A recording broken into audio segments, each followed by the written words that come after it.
La quatrième phase des travaux est en branle sur la 3e avenue au centre-ville de Val-d'Or depuis le début du mois de mai et pour certains commerçants, cela a des effets indésirables. Moi, j'ai vraiment remarqué une diminution là, de l'achalandage, diminution de mes ventes, évidemment. Malgré que j'ai un site web transactionnel, les gens pourraient commander en ligne. Je peux même aller leur livrer à leur porte s'ils veulent. Avant, sur un jeudi, vendredi, on travaillait 4. Maintenant, on pourrait le faire facilement à 2. Fait que c'est comme, surtout comme là, présentement, il y a beaucoup de festivités. Fait que les gens, ils sont comme éparpillés, fait qu'il y en a moins. Puis on voit moins de touristes. N'empêche que pour certains, le niveau d'achalandage de la clientèle reste le même.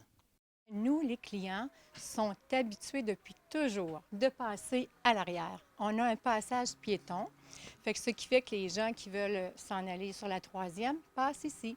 Alors, on n'a pas vu une baisse d'achalandage et mon patron, il est satisfait des chiffres. Alors, non, ça n'a pas eu d'impact pour nous ici.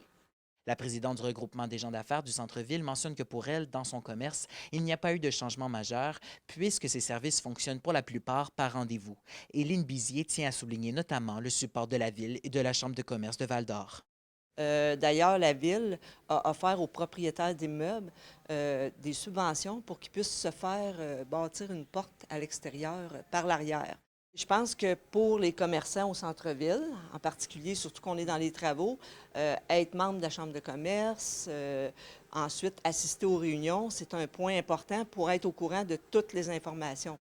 La ville de Val-d'Or prévoit que les travaux soient terminés dans 2 mois, soit à la mi-septembre. D'ici là, les commerçants rencontrés restent optimistes.